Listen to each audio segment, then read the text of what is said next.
Okay. Good morning. I am filming a daytime video. Um, my neighbor's son is mowing their yard. So if you hear the lawnmower in the background, bear with me.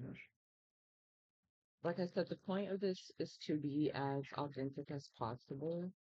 I do think eventually I want to try to start filming or recording in other places, but other places are just so loud.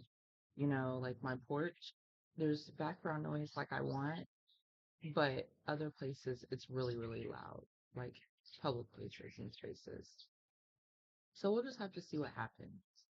But the mosquitoes are flying towards me already. I just got out here. Hello from my corner of the world to your corner of the world. Or should I just say hello from my corner of the world to you? I think I'll say hello from my corner of the world to you.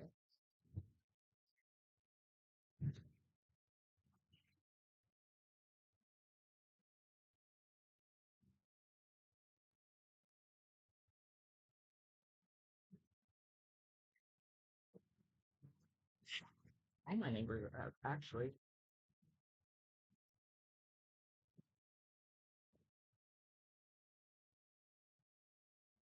Everyone's up. Now I feel a bit subconscious about talking to my laptop. But here we go. I have so many topics that I want to talk about, but I promised myself I was going to go in order of the list that I had. So that's what we're going to do. Let's see what we got.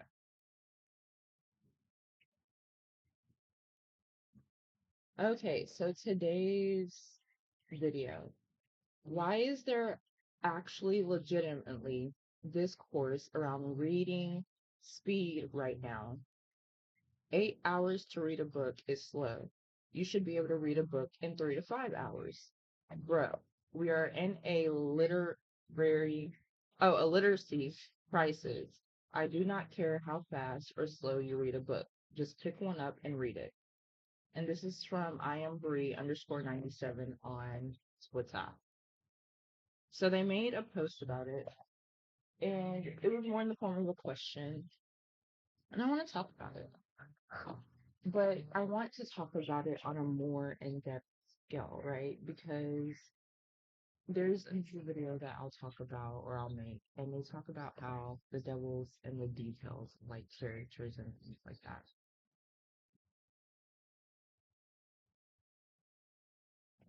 And I firmly agree.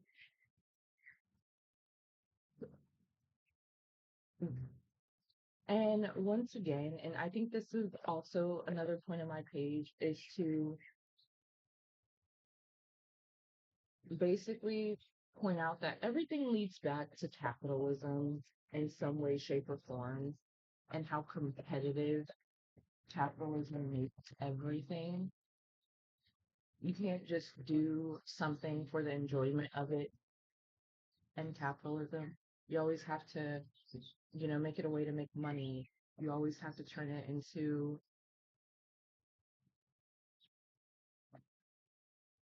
who has the best product or who can do this, who can do that. And so I think we also have to remember a lot of traditions and things that we have now are based on things of the past. So in the past, people would read books. There wasn't phones, there wasn't computers, there wasn't this. People would just literally read books all day. It was normal for someone to read 2 or 3 books a week because there was literally nothing else to do but read.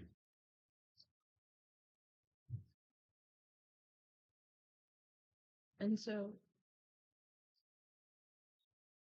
Nowadays, there's so much other stuff to do that you can't really just sit down and read, you know? It's not, you know, it's more of a luxury. And so to be able to say, oh, I sit down and I read this many books a week, or this many books, or this many books, is more of a way to say, I have the luxury to be a reader. I have the luxury to consume this. Um, and so it's not really about reading. It's more about the luxury to do so, I believe. And not only that, I think it's once again a competition thing of I also can read and I can read fast and I can read well. And I think another thing my mom always taught me, like, are you comprehending what you're reading or are you just looking at what you're reading?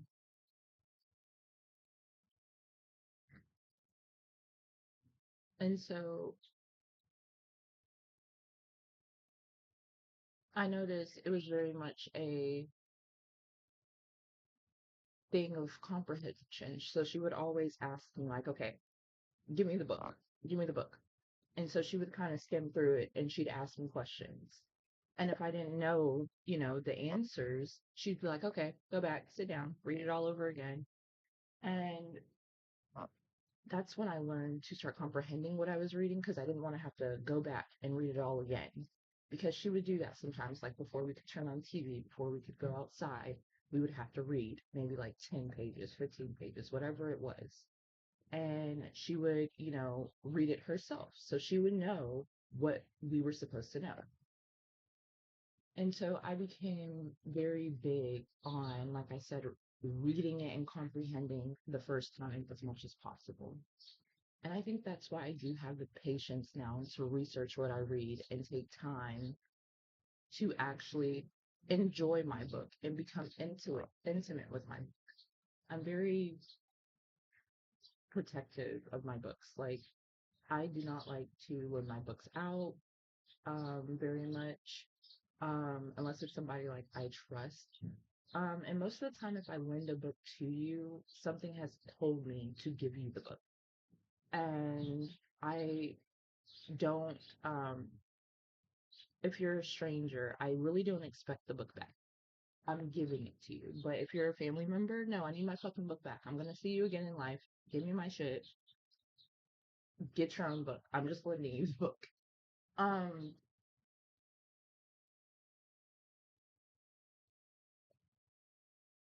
but we are in a literacy crisis because no one forces their kids to read books anymore. No one really just reads books anymore. And it's almost as if you do read a book somewhere. People say, oh, you're just performing, you're so performative. And I think we have to take note of that. Why is knowledge something that's seen as performative these days? That's a very unhealthy um, way to think about these things, you know? Um, excuse me. And like I said, it goes back to competition and capitalism and maybe even pizza parties, like whoever read the most books got the pizza party, got the prize, got this, got that. So now as adults, we take that same idea into mind instead of actually loving and falling in love with our book, and being healthy about it. And so I think it goes back to I actually care about, knowledge. I actually care about my brain. I actually care. But we have to remember that once again, some people don't have the same luxury as us to be able to really enthrall themselves in reading. because they're too busy surviving. So I don't think reading should be a competition. I don't think anything should be a competition because everyone's life is different. Um,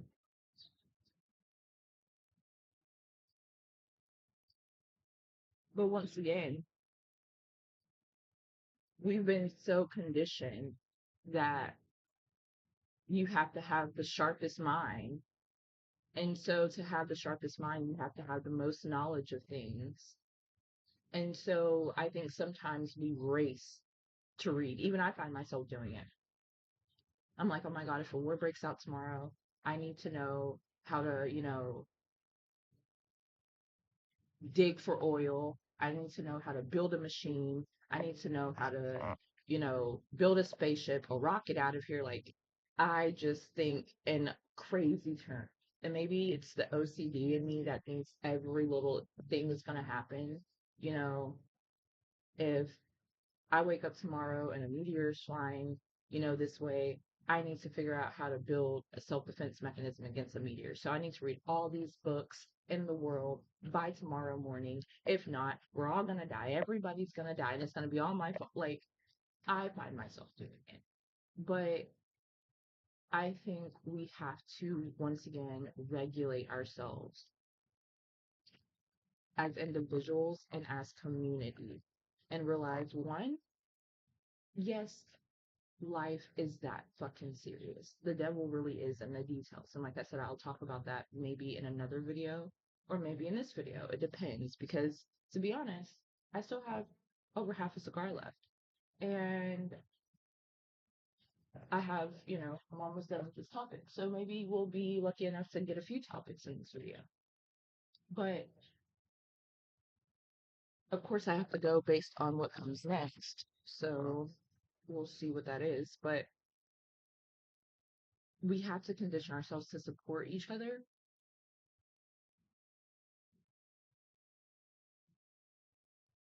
and encourage each other more. If we realize other people aren't reading as much, how can we encourage each other to become more knowledgeable? Because a knowledgeable community is really damn near indestructible, If my neighbors know something I don't, and then the neighbor, mowing his lawn knows something I don't, and the neighbor across the street who just came in, knows something that I don't. Everyone on the street then is useful to each other and themselves. And then we can teach each other. No knowledge is really ever limited if we are willing to ask questions and we are willing to encourage learning within one another. And I think that then disrupts this competitive state we're in as to how we can then go about rebuilding and continuing building better things for ourselves and each other.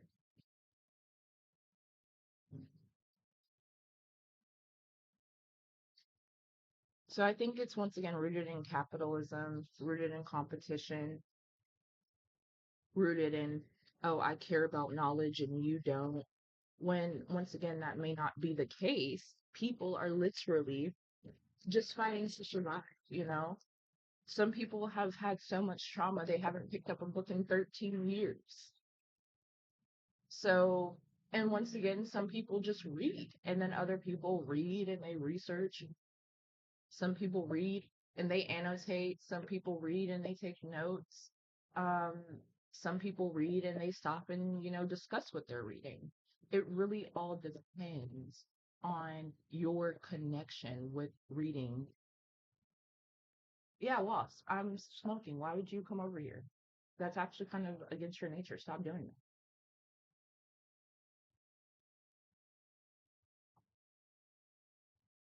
And like I said, your connection with reading and your connection with knowledge. Some people are too busy chasing trends or chasing, you know, this success or this quote unquote, you know, getting out the rat race that they don't read, which I will have a whole discussion about that in a separate video. Why you will never be able to get out of the matrix ever, no matter what you do. You will never, ever, ever be able to get out of the matrix. It is not happening. It's never gonna happen. Ever, ever, ever, ever. Until I have a video. Um, I'll go for another topic.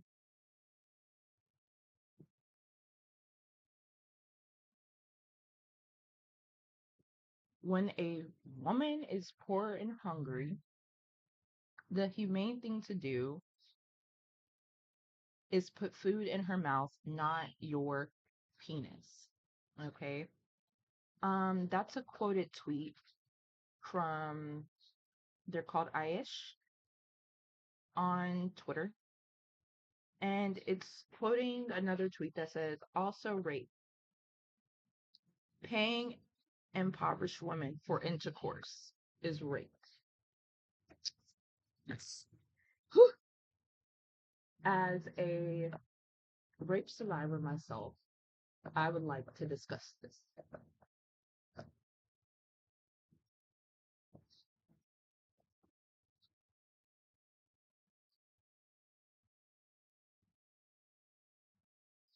Now, this topic can go on and on and on and on and on and on and on and on.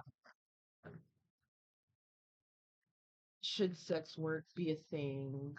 Is sex work real work? All this other stuff.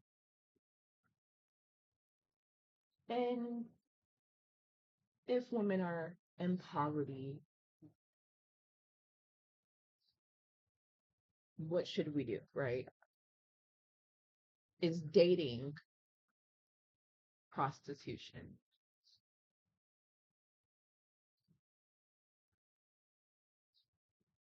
Once again, women are in poverty because of capitalism. Poverty exists because of capitalism.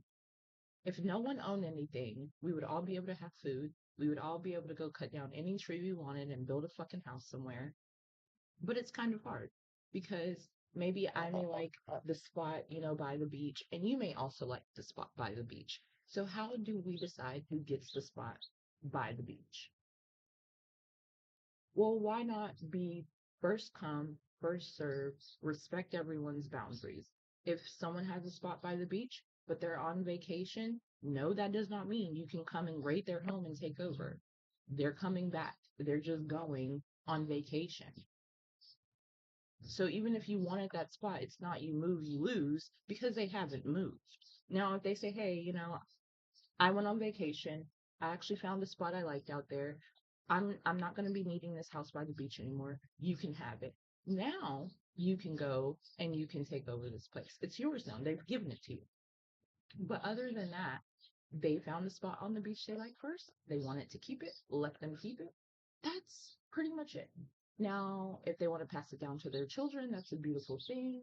If they, die and they don't have any children, of course you can have it.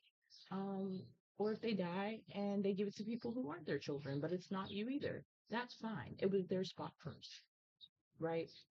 And that's where empathy comes in. We should know that people, if we want a spot by the beach, another person may want a spot by the beach. If, we want a house, other people may want a house. So we should not withhold it from anyone to be able to have it.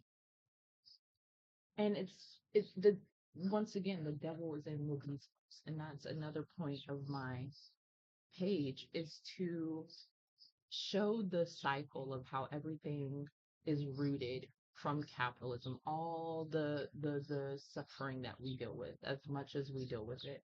Now, obviously, there's natural suffering, the loss of a loved one, falling down and scraping your knees, all these things. But man-made suffering is the most suffering we deal with. And it's the only suffering we can actually get rid of. And we are being insane not to. Um,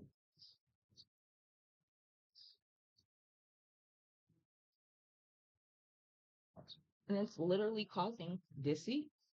Okay. So Women are in poverty because of capitalism. There's no reason a woman shouldn't be able to feed her children all by herself. There is no reason a woman shouldn't be able to live in a home and make a home for her children all by herself. And so we first have to ask ourselves, why are those women even poor? And no, it's not because they didn't go to college. No, it's not because they didn't try. No, it's not because of this or because of that. It is only because of capitalism. Because people deserve to go through life and decide what they want to do with their life and not risk not making as much as the next person. Because then you're saying this person is worth more than you are, when that's not necessarily the case.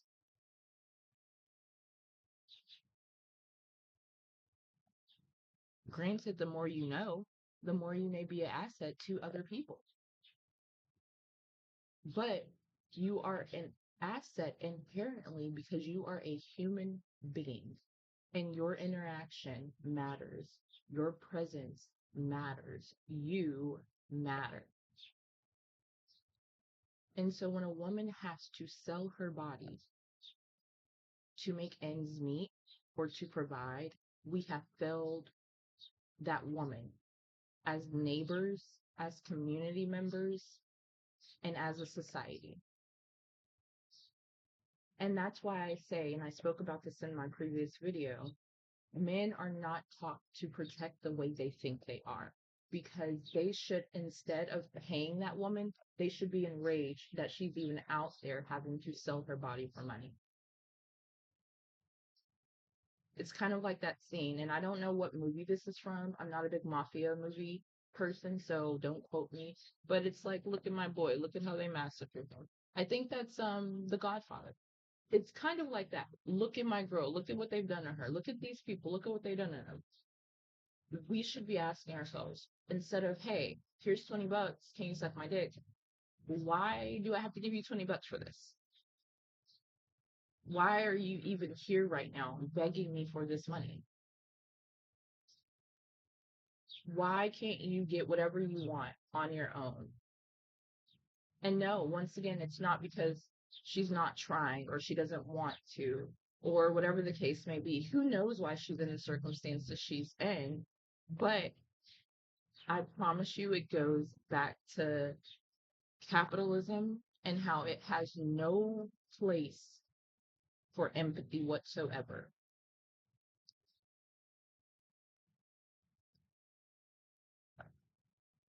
And no place for mistakes.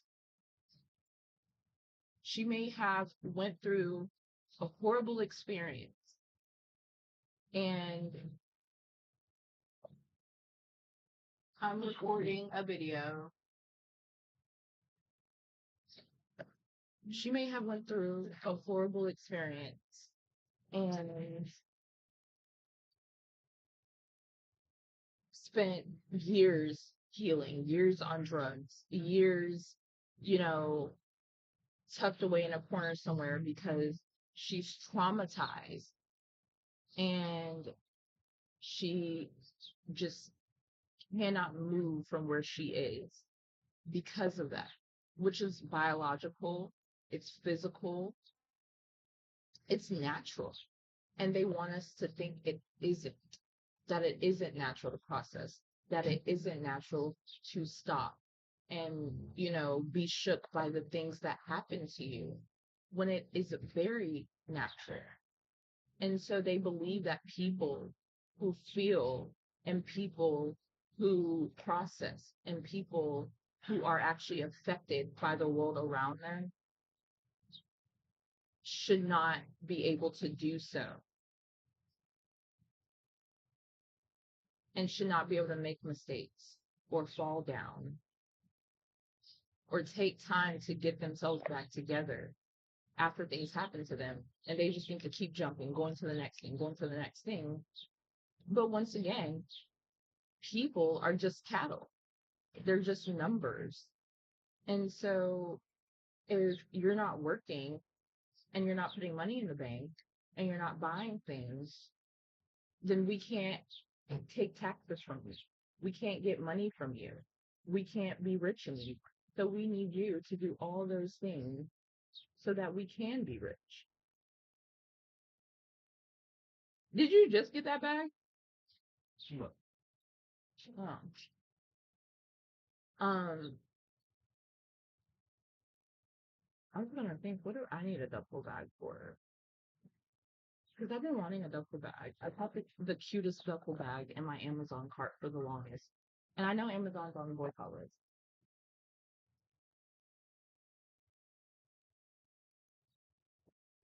but I use it as a means to an end. Since I'm an environmentalist and I don't like to travel when I don't have to save on, gas and emissions and things like that, I like to get a lot of things delivered. And unfortunately, Amazon has things. A lot of other places just don't. So I definitely use them to as a means to an end. Like, okay, you may get money from me, but you guys aren't getting carbon emissions from me, and you guys aren't getting gas money from me. So, you have to pick your battles when you can and where you can. Um, and so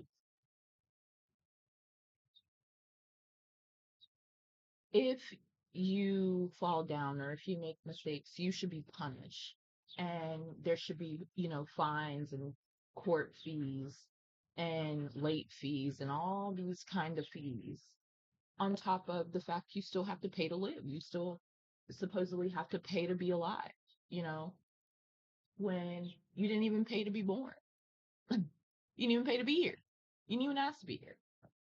And it is a failing as a society that people have to beg for money or people have to ask for money, let alone a mother trying to take care of her children.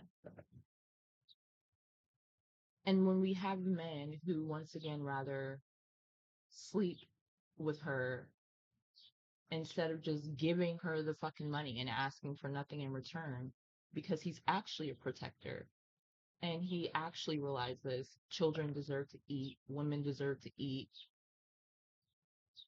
and I shouldn't ask anything of her to help her. And she doesn't have to be my woman for me to help her. She is a woman, and she is a woman in my community, in my vicinity that I can help and show up for as a man, as a protector. We have been also failed men.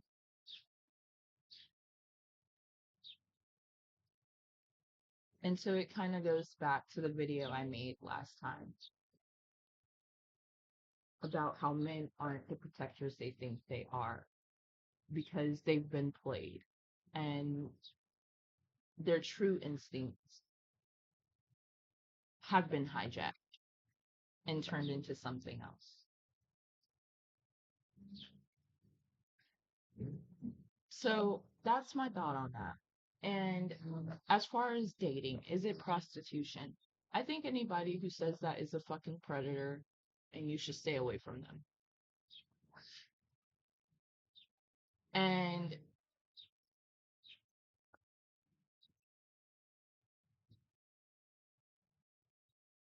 if you don't feel like,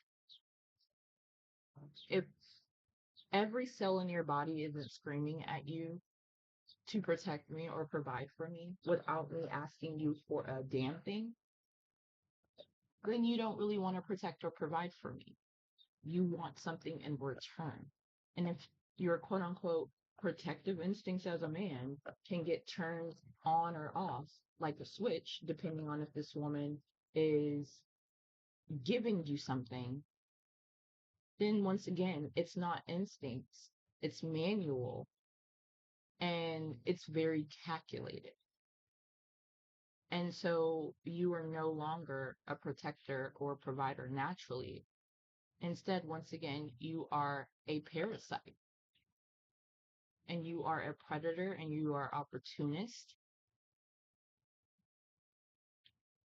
And As a quote unquote, you are a red flag, and everything about your belief is a red flag.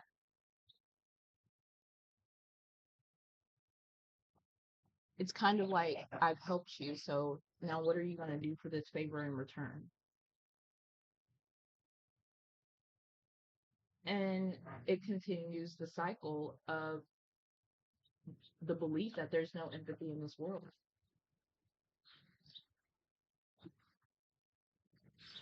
when that's not natural. That's not natural at all. And the fact that it is man made because no other animals on the planet have prostitutes. No other species on the planet has prostitutes. It's just us. And so if we can't see the connection to prostitution, I mean, in the Bible, they don't really talk about, prostitutes, except once they start talking about coin. At first, there's no prostitution. There's just people and trees and fruits and, gardens and animals everywhere. And people and animals get along. And the more coin is introduced, now we have whores, now we have prostitutes, now we have a different way. And I have not read the Bible. It's my next book on my to read list after the one I'm reading now. And I grew up, in church and reading parts of the Bible and things like that. I never really sat down and read it and took notes and highlighted and did all these things and researched. And like I said, I'm not a religious person, but I still think it's a book worth reading. I think it's more of a philosophical book than anything.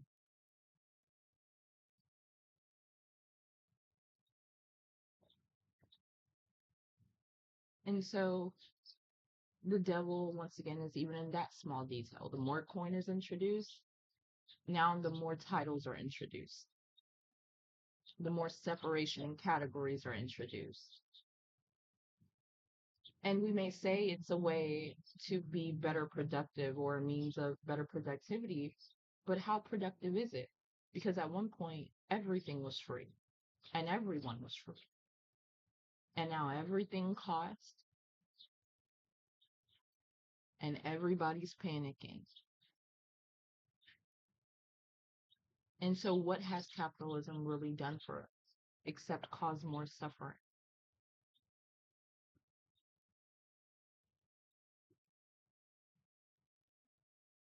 and cause us to fail each other? And then, on top of that, not even care that we failed each other.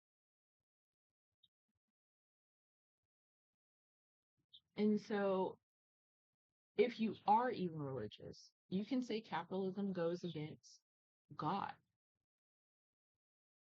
If he paid it all, then why the fuck do we have to pay anything? And of course, Black people have known this forever, but the people in power love to use religion when it best suits them. Other than that, they say, oh no, we like to keep religion separate from politics. But now they're over and Palestine killing fucking people because supposedly this land was promised by God to someone else. Yeah, but you keep God out of politics, so what the fuck does that have to do with you? Do you see? It's all one big fart. And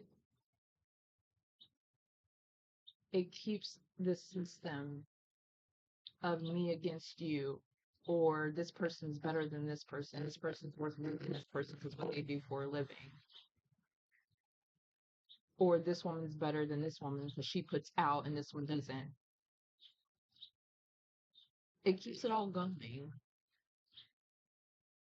and we start to dehumanize each other, and sometimes even ourselves, and compare them to what we feel like we should be because society said so.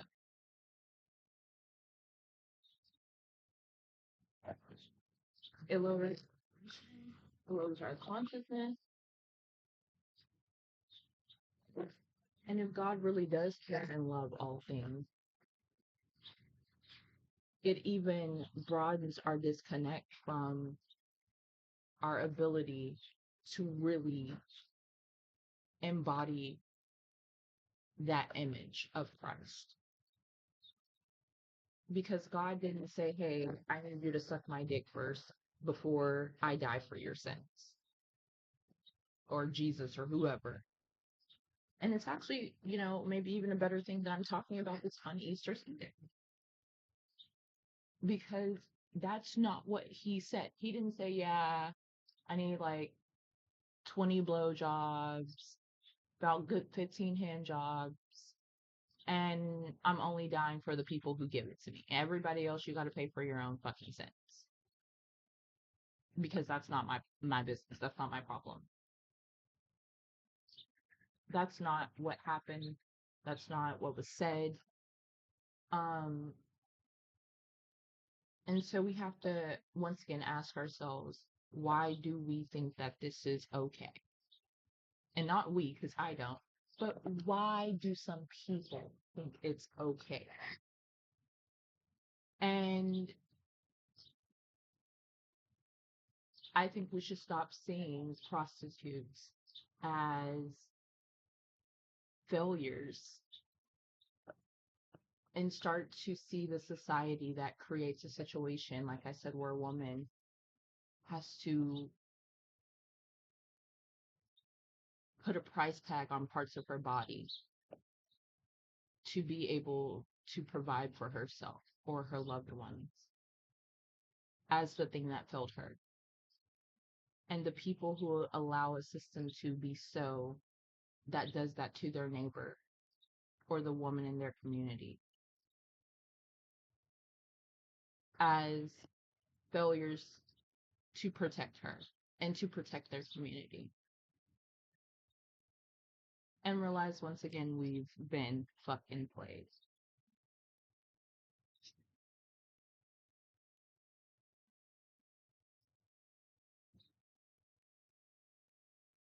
Let me see if there's another one and see how long that one would probably be. If not, we'll just end this one here. Mm.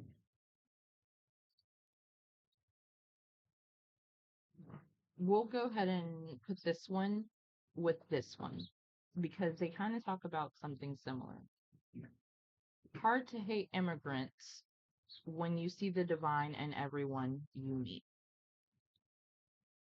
Um, their name is very hard to pronounce. Well, it's not very hard. It's just really long, so I can't see the full name. But their at is a refusenic. Oh, a refusenic, I guess. A refusenic is what it's called. So that's kind of the same thing. When you realize that no one is an immigrant on land that we were all born on for free, and people should have the right to travel and come and go as they fucking please whenever they get ready, and borders should not be a thing except literally physical ones, like, hey, there's, water over there, so that's a border. I may have to cross over the water to get to that other piece of land. That's about it. But people should be able to come and go as they please. They should be able to have as much debt as they want and still move and start a new life. It doesn't really matter because debt, once again, is rooted in the belief that you owe me something and no one owes anybody anything. We should do things out of the kindness of our heart, and someone shouldn't owe you shit. If I make a blanket for you, I shouldn't say, oh, you owe me this, right? I should just say, now one less member of my community will be fucking cold. That's it. And maybe they make really good chili or fucking pie or something. And I just say, hey, that smells really good. And they go, oh my God, do you want some? And it's not because you made me a blanket, but it's just what we do. It's what we do. I have some, I have more than I could ever fucking need because it's all out there in the world for our taking. There's no capitalism. So not only can I give you some, I can teach you the recipe. I don't have to, um, you know, trademark anything. It's yours, it's mine, it's ours. And that's how we build community again. And that's how we build the network of consciousness again, where all knowledge is inherently one again. And so, once again, if we say immigrants are less of this over here because they're not native, then it allows us to be able to say prostitutes are less because they don't have a regular, job like everyone else. And so it allows us to dehumanize human beings, quote unquote human beings. It allows us to dehumanize each other and make reasoning as to why it's okay when it's not. And so we go back to once again. I would really like to know why Brian is slamming all those doors. Okay, good job. That one he didn't slam. Is he gonna slam the trunk again? Um,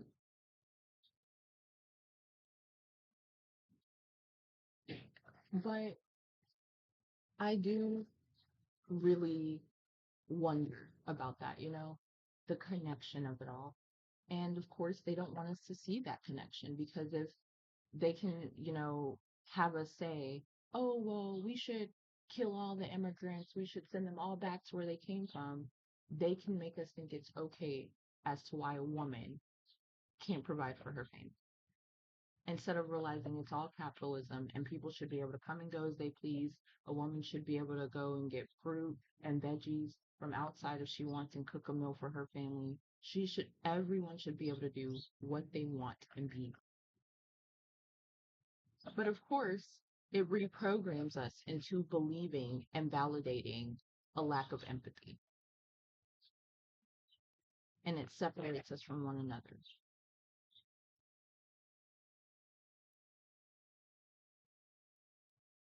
And if there's no competition, then there's no capitalism. There's no, oh, this place has better prices. This place has better this. This place has this. This place has this. And if you don't have it, then that means you can't afford it, and that means you're not successful, and da da da.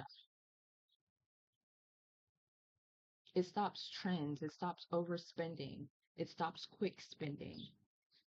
And it stops the rich from being able to call themselves rich and powerful. We have to remember the power that they've gotten is stolen and hijacked.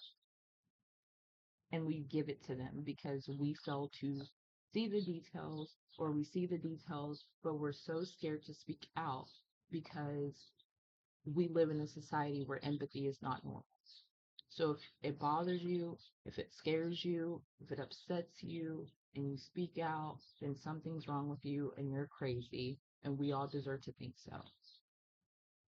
Because we're the ones who are normal. We're the ones who don't let that bother us. We're the ones who are tough skinned, not you. And so we even pit ourselves against people trying to show us the truth. And that's exactly how they want it. And it makes it harder for us to empathize with what they're saying. And that's how they want it. And so it makes it harder for us to actually care about what they're saying. That's how they want it. And it makes it harder for us to actually feel like doing something about it. And that's exactly how they want it. And so it all goes hand in hand and hand in hand in hand. And like I said, the cycle is very systematic. And so if a man has been hijacked of his protective instincts, he may not understand why another man, will cross hell and high water to provide a better life for his family. because he doesn't have empathy for that man. He doesn't have protective instincts like that man because he's been hijacked this year. And so he can say, well, why are you, going through hell and high water to protect your family, to provide a better life for your family? Why aren't you doing it the legitimate way? When in reality, no man can actually say 100% that any other man on this earth would be able to stop him from protecting his loved ones if he wanted to. You would literally have to kill him first. And as men or women, mothers and husbands and fathers and all these things, seeing these actions as normal, it's normal to want to go somewhere else for better experience. Instead, you just downplay it and disconnect, and you don't see the mirror effect of it. That it could be you, or that if you were in their shoes, you'd probably do the same thing for your family or your loved ones. And once again, nothing on this earth would be able to stop you unless it fucking killed you. And even then, you'd fight to your last breath. So it's very normal. And to think that it's not, you have to question, would I do that for my family? And if not, you have to ask yourself, why are you listening to other people tell you the limitations in which you can provide or protect for your family? What kind of man does that? What kind of woman does that? What kind of human being does that? What kind of maternal, you know, provider, protector instinct is that? If someone can say, oh, you can't protect past this point, you can't provide past this point, and you go, oh, okay, my bad, didn't know, my bad. But supposedly we're supposed to believe we'll kill and die for each other. We won't kill and die for each other because we protect each other and we love each other. We will kill and die for each other because we have been programmed to literally be fucking posting.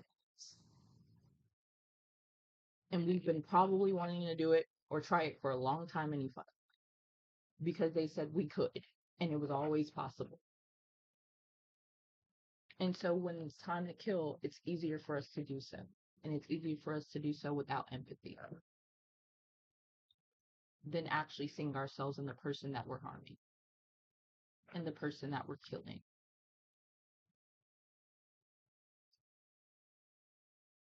And that's exactly how they think. Because then it limits our connection to each other. And so therefore when someone speaks and we don't connect to them, they don't look like us, or they don't look like how we think successful people should look like. It makes it easier for us to tune out what this person is saying, even if they're right.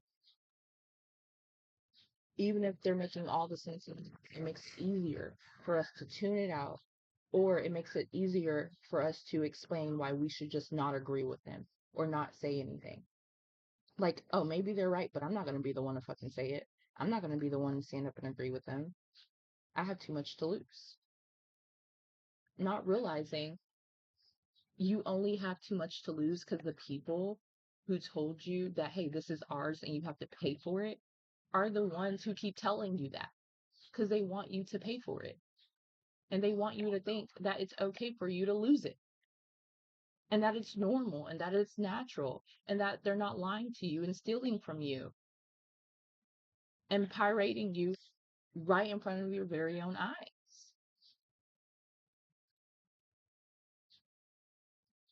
And that's why I love calling quote unquote men out on their bullshit when they say they're protectors and providers.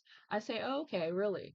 Did you know, like, about the children in Congo? So does that mean you're not going to buy any more phones after this? Like, you're just going to keep that phone for as long as possible? Because you want to protect the children, right? You're a protector. But you just said you're a protector. And you said it's instinctual and it's inherent because you're a man. That's what you said. And so I love calling them out on their bullshit. And of course, I get called sensitive, I get called crazy, but I never quite get called wrong. And that's the point about it. Um, Of course, it's crazy to speak out in a world where things are normalized. Because, girl, you're wild. What the fuck? You have some balls doing that. Of course, you're sensitive to injustice because you actually feel it and you understand its impacts. So, yeah, you're right. Maybe sensitive, maybe crazy, but am I wrong? And if not, then nothing else matters except how we're going to fix this. And it starts by empathy. It starts by connecting with other human beings and remembering that humans are worth all that has been offered to them and more. And not by another human being, but literally by the creator.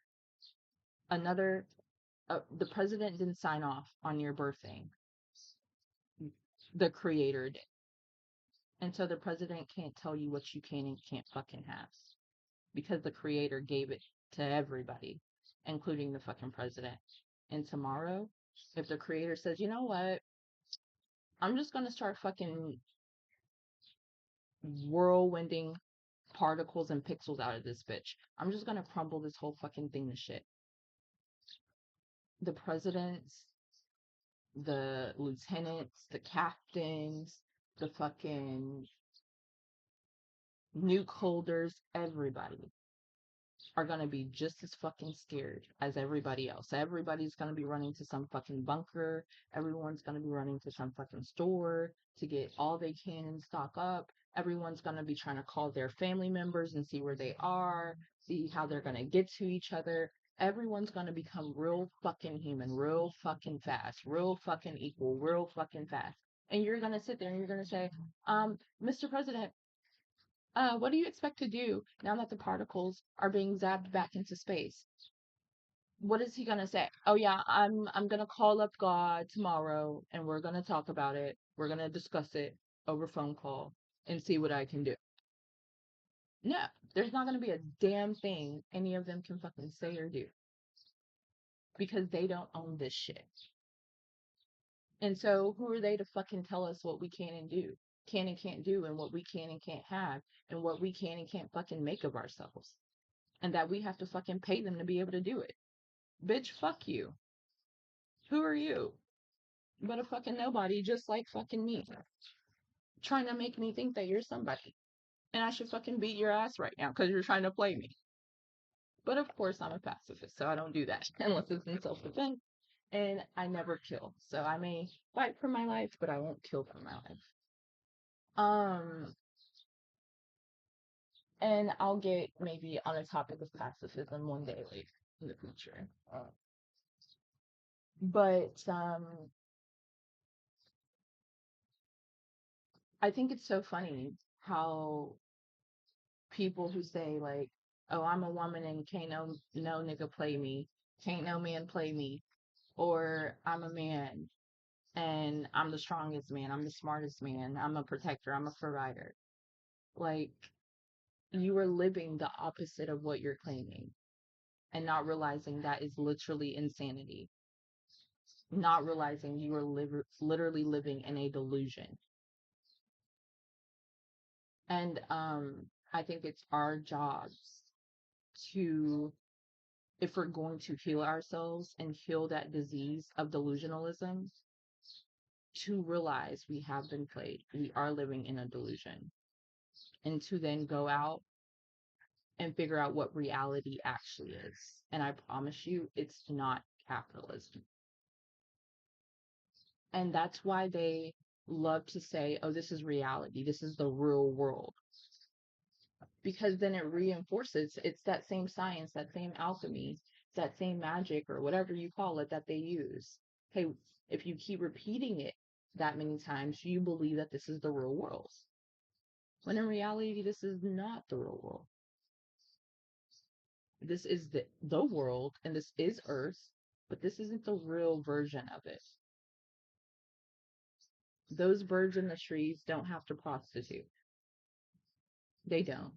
They may find a mate and they may have reasons as to why they want to mate, but consciousness doesn't just flow from human being to human being. It flows from creation to creation. So birds, tigers, lions, bears, they all watch what we do, and vice versa.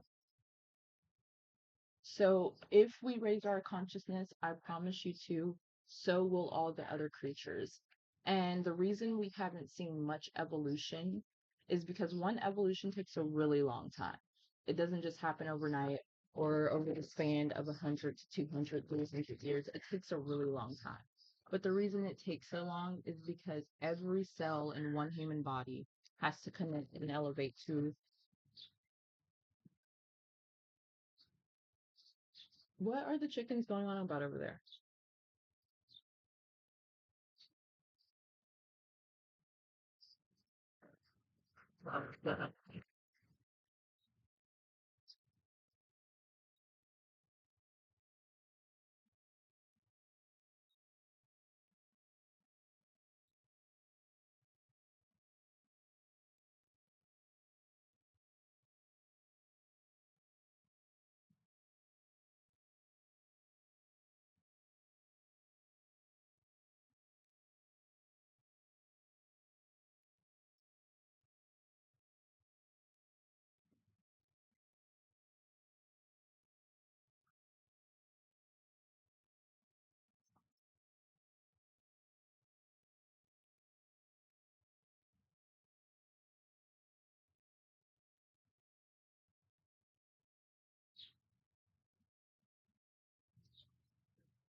The way you're sitting on it tells me there's an egg right there with you.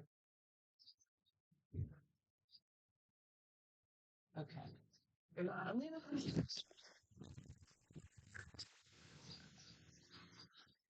Anywhoosies. Um, to wrap this one up, anyways, um,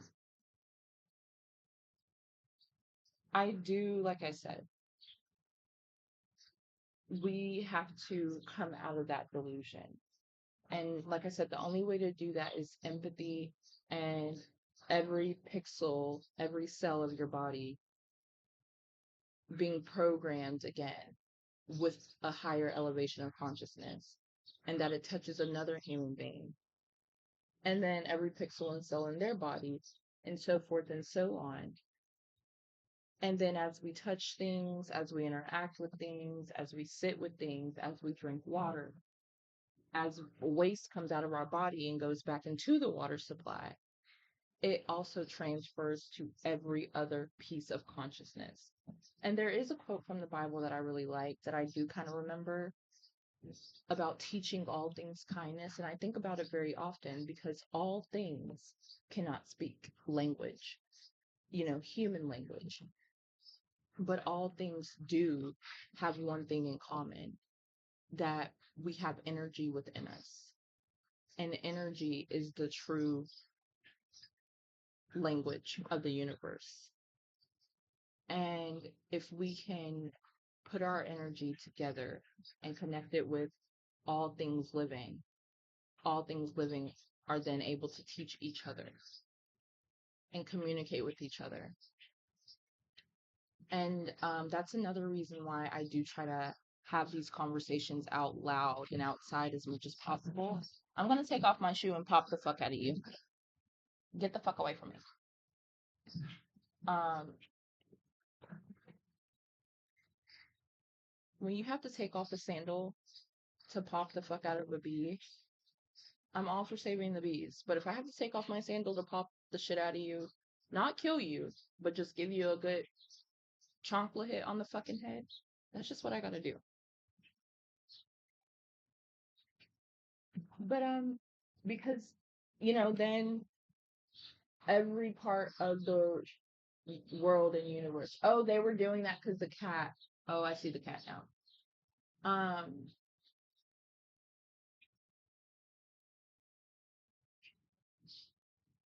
it then starts to be able to connect and hear, and everything around me right now. There's so many, you know, there's so much energy that just flowed through my body within the hour of sitting here, and has now been passed to the rest of the universe and will be spread onwards. And it will continue over and over and over again until we all elevate in consciousness. And that is the circle, that is the network, that is the oneness that we live in.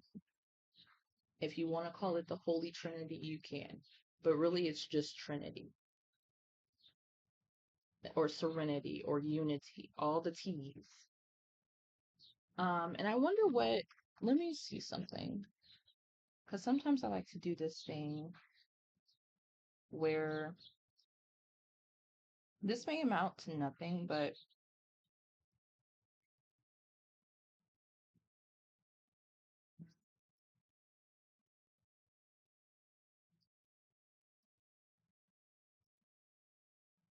mm.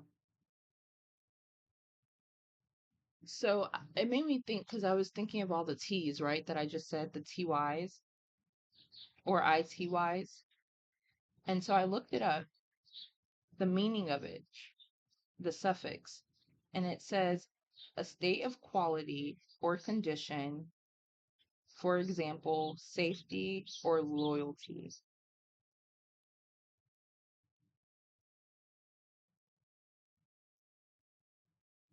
So all the T's, safety and loyalty. And so that's what it brings us in, a state of safety and loyalty. But not loyalty out of what you can do for me, but loyalty out of what's best for me, maybe. And that's why I say humans and all creatures are inherently very narcissistic. It's very much in our way to want to survive, but they have hijacked our survival instincts into killing each other, into creating a society of sociopaths with no empathy and no actual thought to survive, right? Because they like to say sociopaths like Dahmer and Bundy were narcissistic. But how narcissistic can you really fucking be if you're gonna let somebody put you in prison for the rest of your life? How full of yourself can you actually fucking be? I'm too full of myself to actually go to fucking prison.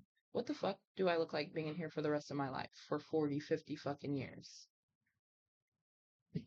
I'm a little too full of myself for that. And so when there's a whole world out there for me that I can be fucking exploring. So if they were really smart and really narcissists, they would have never done what they did. And I think that's another way that they trick us into what a narcissist or sociopath actually is. Um, and not a sociopath, but a narcissist for sure. Um, because those people weren't full of themselves. They were so full of themselves that they thought they could do whatever they wanted. Sure, but they weren't so full of themselves that they protected themselves at all costs. And I think that's what a true narcissist is. A true um survivalist is you will protect yourself and survive at all costs. And if you're sending yourself to death row, I think you're fucking stupid. I think you're fucking stupid. Um, Not in a judgmental way, of course, but if you're gonna be a narcissist and you're gonna be full of yourself, at least showcase it properly and stop letting people play in your fucking face. If you're gonna be a man, a protector, a provider, at least showcase it and stop uh saying it's instinctual when those instincts have been cut off and now it's just running on manual. And if you're gonna be, bitch, I'm a mother, same thing. Then be a mother to all life. If you wouldn't want it done to your babies, don't do it to other people's babies. So if you wouldn't want your babies killed and eaten, isn't that what Dahmer went to prison for? Then why are we killing other people's babies and eating them? Because the cows can't speak up for themselves? That seems kind of predatory. And of course, they want to lie and say the humans are a predatory species. No, the fuck we're not. We're not even human. So how can we be naturally humans that are predatory species? Human is a term that humans gave ourselves to define why we're a human predatory species. Y'all are just fucking liars. And you're weird. And you're sorcerers. And you're alchemizing people's minds against, and unfortunately not really against their will, but against their knowledge. Because just because something is against your knowledge does not mean it's against your will. Because you're willingly doing it. You're just not knowledgeable of the fact that you're willingly doing it. And that's how they can get you. It's in the fine print. So, this has been my trifecta of topics for today. I am going to go find something to eat. There is no food, and I don't feel like walking to the store today. So I'm gonna go find something to scrounge up in my house. Because walking to the store is just not in my to-do list today. And then I'm gonna go feed my chickens some broccoli. I fed them the broccoli the other day. That they loved it. It's all fucking gone now. So I'm gonna try to feed them more. Um, and then throw some out for the birds too. And that's what I'm gonna do.